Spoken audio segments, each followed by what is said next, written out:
I'd like to introduce our next guest. Ladies and gents, we have another client of the cash compound system and the money multiplier method here, Mr. Robert Lee. Robert's in the building. Say hello. Hey, how you doing, guys? All right. So, Robert, perchance, what's really crazy, many of you do know of our affiliation with our friends over at the Money Multiplier, and Robert got wind of one of their books, I believe. Yeah, definitely. Okay, so you got wind of one of their books. Brent contacted us because you contacted him, said, hey, you guys are in the same town, exactly. So let's get together. So we've got folks here today who are on live with us that are in Texas, in California, and Ohio, I think is what I saw earlier. Oh, yeah. So Robert lives here in Greenville, South Carolina, and we're going to chat a little bit and get into a little bit of our Client Chronicles, where we just chronicle your story and have you tell us about what brought you to us, what brought us to you, you know, kind of what's your path been in the history of money and banking and finance and myths and truths and all those type of things, man. So thanks for being here. Oh, yeah, definitely. I'm happy to be here. I appreciate it. Yes. And on short notice as well, kind of called you in at the last minute. So appreciate that. So we have some folks, Robert, who like Kim and Jackie, who are live with us right now, who are kind of in the spot where you are. Kim says she just took her first loan and she hasn't started repayments yet. Jackie says she took her first loan in March, and she's going to start repaying the first one here. So, Larry, I believe earlier this year, I bet after that first cash kickoff, maybe around then, Larry had started. So they're just slightly ahead of you, I think, on your journey. They're just beginning as well. So there's no wrong answers. Everybody wants to know, well, like, I love this, but what the crap is happening, you know, that type of thing. Yeah. So, all right, back us up before we get into all that, though. Tell us kind of what is your background with money? What did you grow up thinking about money? What was your family's relationship to money? You know, because money is so much of a mental game, and you have to understand how you feel about it and what you're thinking it's supposed to do for you. So yeah, back us up. Just give us a story. Tell us kind of how you grew up. Well, to start off, I come from low income family, humble beginnings. I was taught that, you work hard, and when you work hard, you go after what you want or whatever, and you just save. Okay. You just keep saving and saving and saving and saving. But it wasn't until I got older that I started to understand, okay, it's not that I was taught something wrong. Okay. I wasn't taught the rules of money. So I think a misconception, and that's what I deal with is in finance. I think the what's being missed is that we went straight from, not having money to just making money and not actually learning the rules in the game. And, and the middle passage, there was nothing that you grow up not having anything, maybe get a little allowance, maybe working at fast food. Then you're maybe have a job or you have a salary or something, but you didn't connect those dots from nothing to something. Yeah, exactly. And so it's a misconception there, and it's about money and what it is, and the connection is not there as well. And so, I grew up and I worked very hard. I had 2 jobs in high school. On top of that, I sold snacks in high school. Okay. So that was a little side hustle that I had to make money and kind of bring things in. But it's, as I saved more and more money at the time, I didn't have bills. Right. So, that's, you don't have bills, you don't kids, understand. You don't understand. So, once you get the bills, you realize, oh my gosh, this formula, the equation of just working, making money, saving money, that's never going to work. Okay. So, and as I grew up, I went to college, I got into finance, economics, accounting, and so I was learning and I'm understanding the system. Okay. Like I said before, a lot of times we don't know the system. We don't know the rules to money. All right. And under the current system that we're under. All right. Whether it be a government administration, whatever. And so, that hurts us a lot of the times, especially taxes. Right. So that hurts us a lot of the times from just making money, because everybody can make some money. Everybody, I'm pretty sure, has some kind of economic value and they provide something, some kind of good or service or labor, whatever it is. And so I think we have to take the next step with our money and understand it and be able to put it in, more importantly, what vehicles can we put it in to get to the destination that we have for ourselves in the future. So, okay.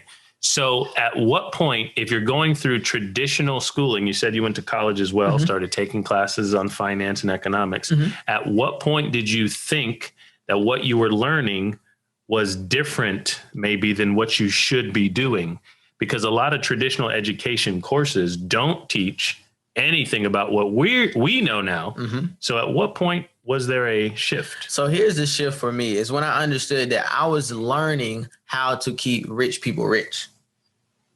And I was not learning how to get rich myself. Or I was, and not so much of just rich, but to amass wealth, to be able to, not just generate it or make something happen, to take something and turn it into something greater than what you what you originally attained. So if you take that into a political, which you weren't, but if you take that into a political philosophy, that's called capitalism, where you can make something happen rather than just get paid for a service that you provide a company. Exactly. Yeah, being an employee of that company. So you're saying that school was teaching you how to be a middle manager, get a job, be an employee. And you said, no, I'll be working for the rich people. Exactly. So school in its essence is specialization. So if you think about, are you specializing in something, or you're expert inside of some form or another, you're, the information and like the book, right?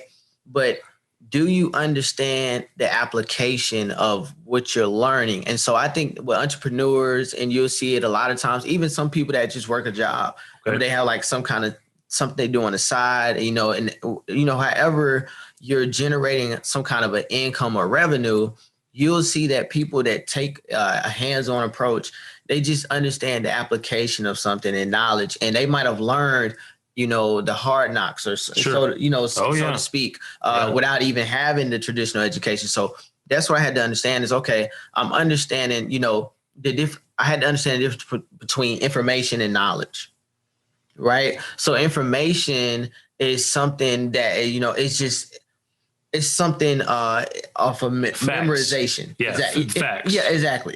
Rote memorization, cold hard facts, but there's no. So what would you say is knowledge then? Knowledge is something that it's almost verbal. Okay, so you have to it's something that you can immediately take action on. Okay. You see what I'm saying? Yeah. So it's the transference of taking those cold hard facts or information and now being able to put it to use. Yeah. So if I tell you some information like, you can go get a job. That's just information. There's some jobs available. You can get a job, right? If I tell you about a specific job and how you can apply to it, that's knowledge. Now we're taking knowledge, yes. And if we do well enough with that knowledge and our application of it, that might even become wisdom. Exactly. So it's that next step. It's that next step. So, getting to it, like I said, what I do is I deal with finance, teaching people how to trade financial markets. Okay. Also too, we deal with, meeting up with you, now we have like the banking concepts we're involved in, because a lot of times, even with my students, where people make money and they blow it because they don't have a plan for it after amassing wealth. For instance, having money is being rich, but wealth is having your money working for you, bringing things towards you, and those are two different things. Exactly. Yeah. And so it's not so much about I was just reading a book on this, and the lady was saying it's not just so much of what you're making, it's what you're retaining. Yes. And so a lot of the times, this, working with you, this has been a great opportunity because it's shown me, and now I can show other people that I work with inside my field, in my circle. And I was like, guys, look, this is something, I heard about it, but I didn't understand it and I didn't really know. But when I came across this like opened it up for me. So it's like, okay, this is what this is. And I know the next step inside my wealth plan. And so, we deal with that. And of course we deal with investing in stocks, cryptocurrency, precious metals, so on and so forth, just pretty much all around investing. And so we deal with a lot of different things when it comes to wealth, but it's all about wealth mastery. And I feel like this was like the finishing touch. Yeah. So to speak. Yeah. So how did you come to hear about the infinite banking concept, and how did you get that book in your hands, Mapping Out the Millionaire Mystery? So what's crazy is, the internet has an algorithm built into your phone that it keeps up with the things that you view. Right. And so I'm looking for so much information financially that it's came across my newsfeed. Okay. Right. Through like marketing, sponsorship. Right. And so it's like, click, you can get this free book. And it was, it said the It's a secret, the millionaire secret, Mapping out the millionaire mystery. mapping out, secrets of the wealthy. And so I'm reading this and I'm like, okay. So nobody called you. No, nobody called me. Nobody called me. No friends or family members were practicing this method. Yeah, no. I don't know anybody. And then when I talk to people about it, it's like they always give me like I talked to my granddad, he's a small business owner. He was like, well, I could just borrow from myself. But I didn't take the time to like walk him through why. Sure. Like that's why we do this, right? Because I was like, it takes a little while to understand. Yeah. I didn't even take the time to do it. But a lot of times too is like you realize like people are. Some people want to learn and change, and then some people is like they're kind of stuck with, they want to stick to what they already know, and so it's kind of like you just leave them into that. But so when I'm coming across it and I'm seeing it, I click on it and I go and I read over the brief overview of what this could be about, and it was actually I got a free copy of it, so I got it delivered to me. I paid the shipping or whatnot. And when I got it, I mean, I read it and I'm reading it and I'm like, so what stuck out to me was the timing of debt. Okay. To understand that people were $250,000, $500,000, $1 million in debt. Right. And they're able to take that down in like a third of the time that you would think it would take. You're right. If you're paying minimum payments on it or something, you would expect that to be about 2, 3 times, 4 times longer time. Yeah, and interest. Yeah, and the interest that you pay on top of that. So you saw that, and you saw I was the debt. Now, did you have debt that you were thinking about or worried about when you saw that, or so luckily for me, I learned early on about finance and debt, and I started getting to these things because I understood. I was like, man, it's one thing to know this stuff, like some information. Like I said, it's another thing to have knowledge, apply it, and to be able to show somebody else how to do it, because this is the field that I want to be in. So I had to learn how to make money, and so that's what brought me into trading. That's what got me into entrepreneurship, even some network marketing and so on and so forth. Because I was like, okay, I have to understand how to generate it, because a lot of people are generating money in some kind of a way. But I already knew that in the background, I had more than just generating money. I had the knowledge and the understanding of the ins and the outs of the system. So, it's both sides of the coin, and then you got the edge. And so I can stand on the edge and look at both sides. Yeah. So, it's really 3 sides of the coin. So, I was looking at that. And so when I came into this, like I said, I was looking at just the interest difference with having the right concept of paying debt. And so I'm like, okay, I understand what I want to do, what kind of lifestyle I would like to live. You see what I'm saying? Yeah. And have my money work for me and be able to get back basically the money that I'm spending as far as purchasing power. So that's a major thing. That's what a lot of people get confused with about inflation. So with inflation, a lot of people think that, okay, well, if it says $100 in my bank account as a balance, and then I come back the next day, it still says $100, where's the inflation? Yeah. Well, inflation is the invisible tax. It's on the gasoline, it's on the food, it's all the commodities and major purchases that you can think about. That's where the inflation is. And so, it comes back to that, the same concept of what I was saying before. It's just understanding, basically the purchasing power of your money is how much you can buy. So if the price of things are rising, I can't buy 5 packs of hot dogs for $5. Now it's 5 packs for $8. You understand what I'm saying? So it doesn't matter if the nominal amount still says $100. Right. It's changing in what it can purchase you. Right. So you get the book, Mapping Out the Millionaire Mystery. You read through it. My next question is, when you saw that what we were going to use as the vehicle to be able to store capital, grow capital, deploy capital, to use it for whatever you needed and get it back. Yeah, definitely. When you saw that it was insurance, what did that do for you or take away from you? Or how'd you explain that to Grandpa? So, so I was telling him about, I was like, did you know you could do a whole life insurance? And so he was, it seemed like he might have known a little bit about it, being that he is older. There are a lot of people in a generation or two above us that are aware that cash value can be borrowed from a life insurance policy. I think they are aware of that. The problem is this, it's the connections, just like we were talking about earlier. They don't have a cash compound. They don't understand it. So you gotta, if you weren't around, or if their parents didn't have the financial education and literacy to teach them, and hey, this is how it works. Yeah. This is why it's not like you have to understand. A lot of people are scared of credit. They're scared of credit. They're scared of debt, and they're scared of getting something wrong and messing up. Exactly. Right. They're scared of money. Honestly, is what it is, because.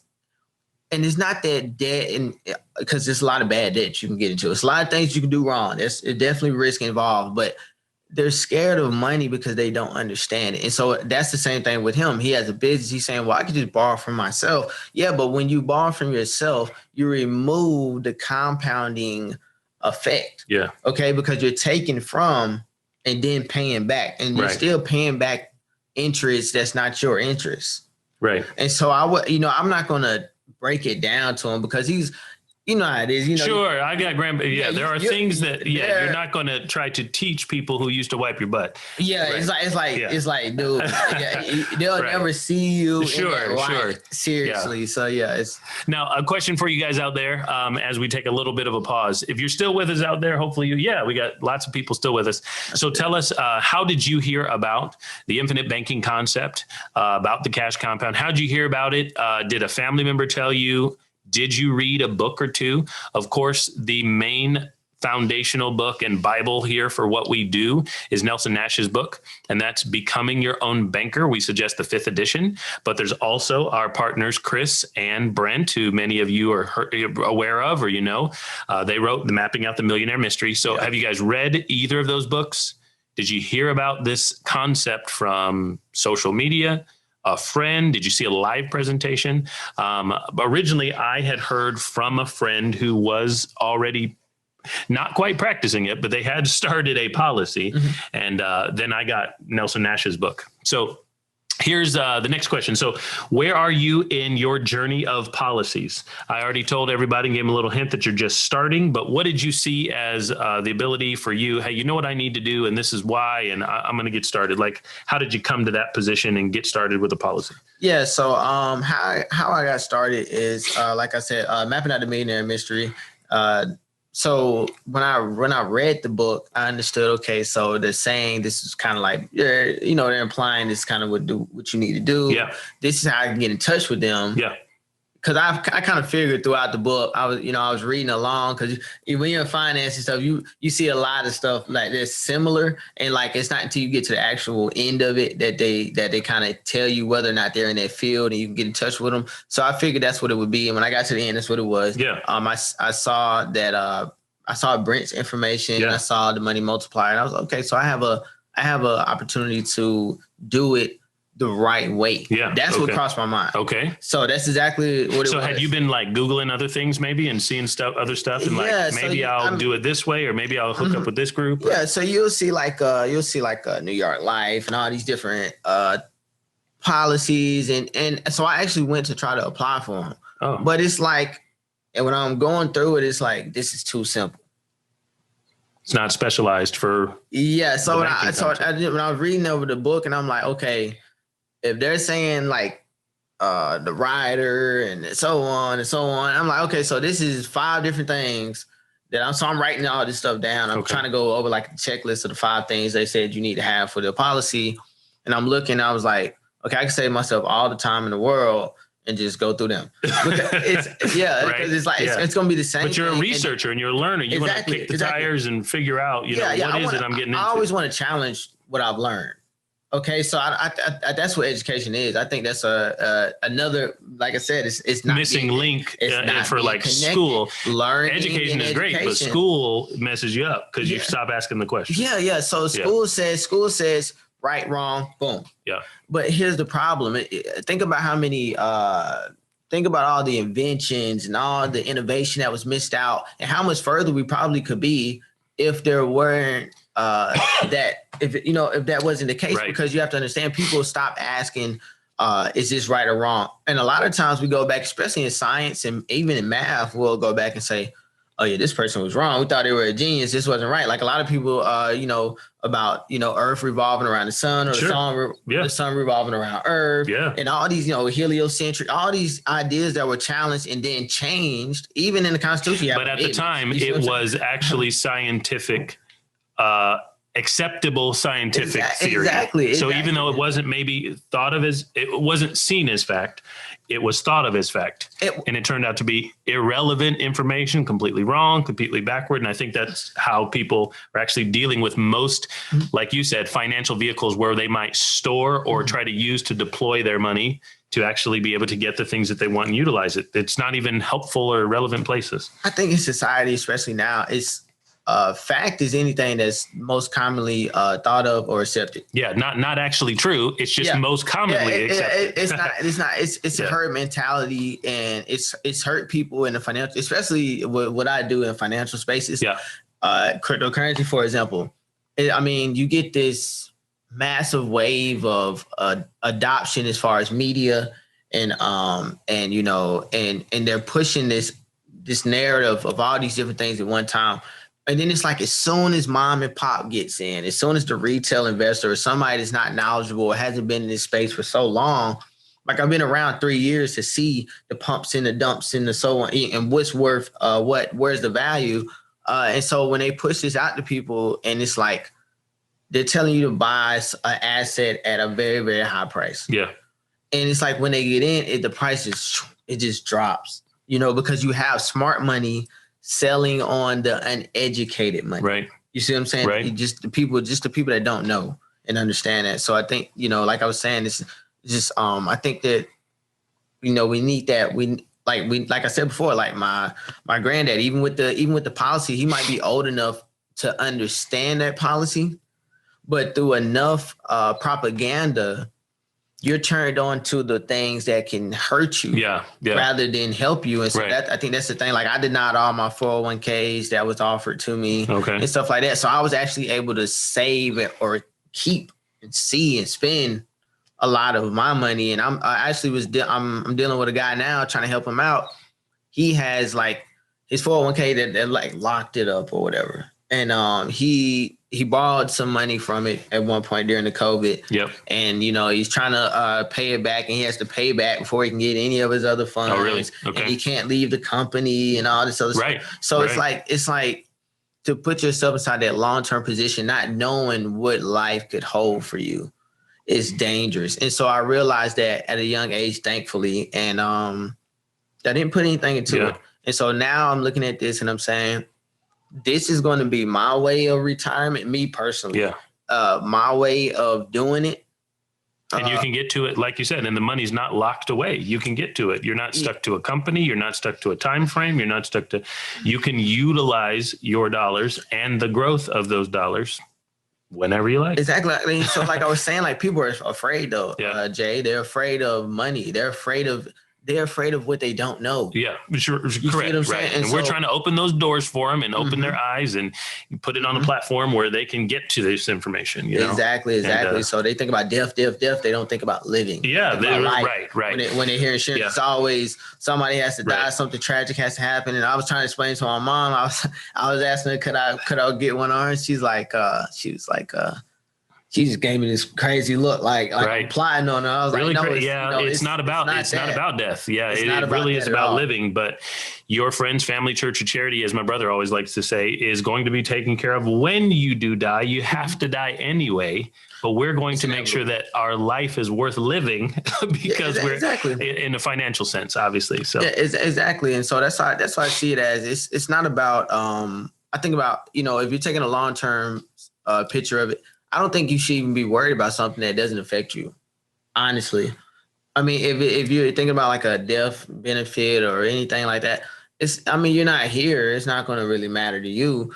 What you need to be looking at, I don't care what insurance it is, what benefits does it offer me now? Sure. And this is the only, from my research and understanding and going through these different policies and looking them over and seeing, this is all I've seen that offers you something now and later. Sure. Yeah. What's interesting about that is many people do have insurance, not enough, right? We always hear the statistics about people not having their own assets covered, covering their own assets and making sure their family's taken care of when the event happens that takes them out of this life. But at the same time, what we're building here takes care of you now, the selfish part, and it'll, of course, be there for your family, friends, church or charity when you're done. So it's not an either or asset. We've got a friend out there with a great book that I might suggest you guys go get. It's called The And Asset. It's not either or, The And Asset. His name is Caleb Williams.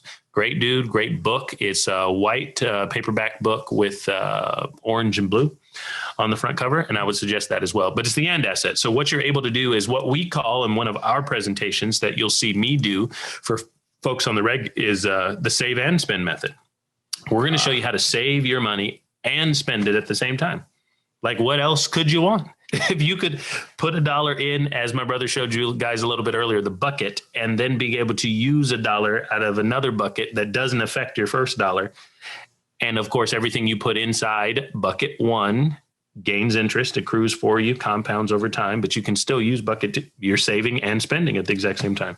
Yeah, that's a powerful mechanism because that's like goes back to kind of how I was telling you how I got started out. The saving, right? So you're thinking about saving. It's like that's the only formula you hear. It's like everybody work hard, save. But you have to use money throughout your life. I want to save, but I also want to live my life. So what if there is a way to do both of them? Because here's where I have to give people credit when they come to us or they see information for the first time is they don't know there's a way to do both. They've never been taught that before, unless it's something in the very small group of people who think about utilizing a CD or utilizing a 401k for something like that to borrow against. But they don't know everything else out there is an either or method. And we have found what is a proven 200-year-old wealthy have used it for generations and method. You can save and spend. Yeah, I think like you were saying, that's even for the individuals that might have thought like the CD and so on, it's taxes. Sure. Well, yeah, there's other drawbacks, and I'll get into those with you guys in a few minutes. But there's other aspects, and like you said, taxes. There's growth, and there's issues with that.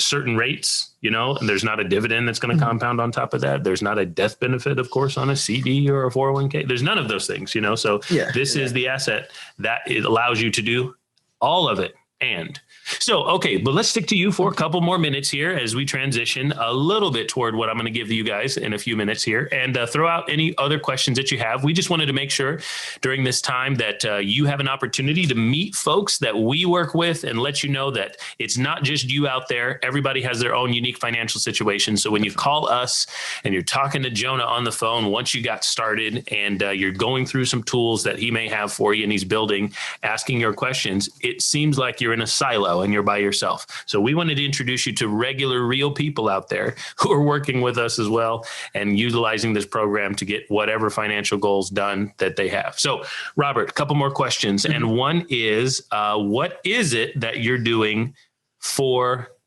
earning money? We now know that we can use this infinite banking option, right? The banking system to save and spend and deploy money and utilize it well.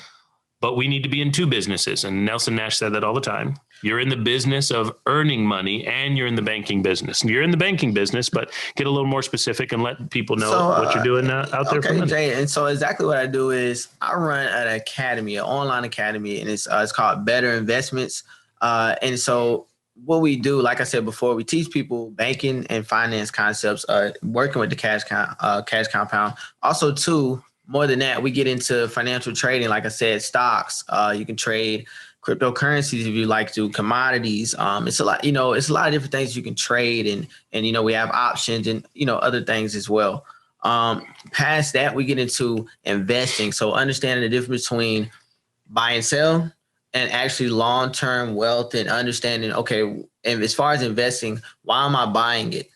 What's the value? What's the intrinsic value? Why does it mean something more to somebody else in the future? Oh yeah. You see what I'm saying? Yeah. So we take and separate the actual, here's how I'm generating income, because I can generate $50 a day just trading, buying and selling a particular stock or doing leverage trading where I place I place a bid that I think the price is going to go up, or I place the bid that I think the price is going to go down, versus saying, okay, I don't care if the price goes up and down inside the short term, because I understand what I'm buying, what it's worth, how it helps people, how it solves problems. Does it cure some kind of a disease or whatever the case is? How, this is important, not just for now, but for the future. And it does something. It has utility. So I think there's a lot of things too. It's separating the speculation. That's what we really want to do and help people with, is separating speculation from, actual value. Okay. And understanding, okay, utility, more importantly, utility. Okay. What does this do? Yeah. How is it helping people? Okay.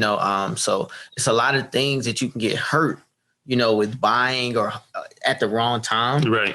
Or just, getting into it all. I mean, it's a lot of even if you think about like real estate, it's a lot of deals. It's not a lot of good deals. You see what I'm saying? So it's anything that you go into, you need that financial education. And so that's why I like working with you guys, because I feel like this is security, but not with the risk of security. So you got two kinds of security. You have like people say job security, which is like COVID. If it didn't show anything, it's like there's no there's no such thing as job security. And so I was like, I'm so happy I do what I do. But when it comes to security, right? Like, this is something that doesn't cure that risk, because I'm pretty sure insurance was marching right on through the. Sure. Oh, yeah. We mentioned a little bit earlier on a previous session when Jonah and Sarah were speaking, whether or not the mutual companies that we work with, which about 4 or 5 different companies out there from our clients that we pick from and vet for them, did they pay a dividend last year? Yeah, all of them. Yeah. Yeah. So, there's a lot of things that happened in this past world of the 2020, 2021 era that did not go well. Insurance markets kept on trucking. Yeah, markets. A lot of things tanked and took a hit. So you got to think like, what if it's somebody that you just got started and you're investing or whatever, and you couldn't have foreseen a pandemic. A lot of people, course not. Luckily for me, I watch world news, so I was already seeing it was kind of out. Mm-hmm. But even still, it was like when it came. Nobody could have expected of what happened and how it unfolded to happen. No way. Unless there's folks out there creating it, but I ain't getting into that. Yeah. That's a whole nother concept in itself. But definitely, so that's what I do. Just betterinvestmentop.org. If you go there, you can kind of check out what we do and see what we prepare for. And our 2 major things is the greatest transformation of wealth inside the history of mankind. Okay, that's the first major thing. And then it's called the Great Reset. Okay, it's going to be the reset of I've heard of these asset classes. Okay, so you're going to see the pricing reset, and you'll see a lot of things get pegged to commodities. So we're expecting something big in that, and there's a lot of money to be made right now. It's a lot of money to be made because there's so many people that don't know. Right. Okay. So that's Better Investment OP. Yeah, Better Investment OP as an opportunity.org. Very good. All right. Well, check him out and keep trucking along with the journey, as you know that this man is out here doing good things, good deals, as well as working with us in the banking system as well. So we look forward to seeing you guys over there.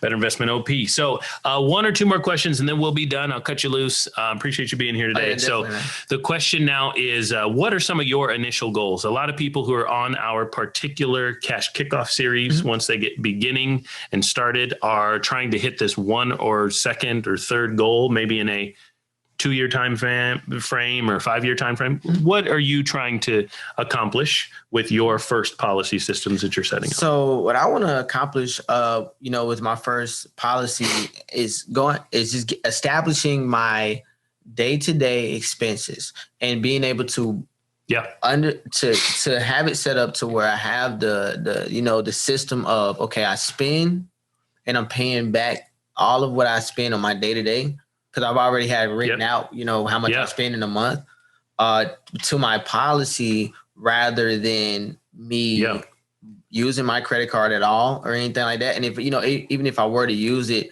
very, very, very small utilization. So you're talking about recapturing the dollars that you lose the majority of my money, as much as possible. Yeah. And then past that is just going beyond that and saying, okay, I want to invest into this. I want to loan this person, this individual, some money or whatever for something that endeavor that they may have. Become some kind of angel investor. Use this. I want to, like I said, I want. I might want to start another business, or I might want a new car. Right. I might want a new house, a new, just anything. So that's the steps I want to take, is setting myself up now early on, understanding the numbers, working with Jonah. Okay. Understanding my numbers. Okay. Which is very, very important. Yeah. So that I can, and make sure I use my policy in the right way. Okay. Because I understand from how you explained it to me and watching the cash compound videos that you can misinterpret something. Yeah, you can. And you yourself, you mess up. You get behind the eight ball. The policies are structured to be able to be used, but you can get behind the eight ball by not understanding how to utilize it well, taking those loans, paying them back, which is why once people start, your policy is going to compound in and of itself. There's going to be internal growth. You're going to be able to have access to that. But if you call the insurance company and say the wrong things or ask for the wrong bucket, or you don't pay yourself back with interest, you're going to be getting yourself in trouble on something that is built for you. So You're exactly right. That's why we have these tutorials here. We'll talk with anybody, anytime, who's a part of our system. And that is all complimentary. Remember, we customize, just like he's saying, we customize the experience. Once you have a policy in your hands, we can show you the numbers. We can show you how they'll grow. But we also have the extra resources. So which of those resources, which courses have you been in so far? And I'm going to hook you up with another one for coming on with us. Oh, yeah. Appreciate it. I went through the crash course for one. Yep, and so, I'm watching these videos, I'm going through it, and I'm understanding, okay, a lot of the concepts that were in the book, it took it and it's like, boom. Okay. So here is the in-depth version of a page or two that you read. Right. And so I'm like, okay, I see the numbers and I'm understanding, okay. So this is how they were able to take the debt, pay it down. And, it showed, and not more than that, what I liked about it was an animation, and it involved, like, how it involved numerous different types of debt. Yeah. So it was credit card, it was, you had your car debt, you had your mortgage and different things in there. And I'm like, okay, they really broke this down on a life, like your life expenses, because that's what I wanted to do for myself. So it's like, okay, if I can take this and recapture my life expenses, that's major. Yeah. And so you talked about losing your money to interest, what you saw in the book. And if you're recapturing your own expenditures, well, I'm not losing money to third parties. Yeah. Yeah. That, and it's understanding too that, was something so important that the book showed me, and more too, like I said, the cash compound, watching those videos, is like when I was going through that crash course and I was seeing, like, just from how to start off to a more intermediate level of understanding the policy and its usage. It was that I saw that, okay, money is only, I understood this, but it made me realize it even more. Like, if I'm somebody that has some kind of financial background and I went to school and so on and so forth, and this still has enlightened me. Sure. You see what I'm saying? It's like, oh my gosh, there's so much of society and people that can be helped by this, because a lot of the times I think what's happening is people just don't have some kind of system. Yeah. A mechanism, a vehicle that, okay, if you just take your money when you're making it and it doesn't have to be a whole bunch. Start somewhere, $100 a month, sure. Or whatever the case is. Correct. Put it in there and let this work for you, and then use, because a lot of times too, people get bad credit from this.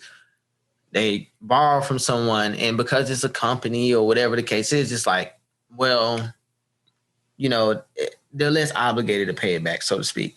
So, and some people, they just don't, I think that if you treat your own money good And then you have people that's the opposite of that. Like I said, you have people that'll borrow something from a third party and they pay them back on time. Yep. They pay ahead. Yep. They do all this, but they wouldn't do the same thing with their own money. Yeah, which you need to learn here. You need to treat your money with the same respect you're treating these third party people's money. Exactly. And if you do that, you'll become wealthy like the third party people who have enough money to loan it to you. Yeah, removing the middleman and going direct.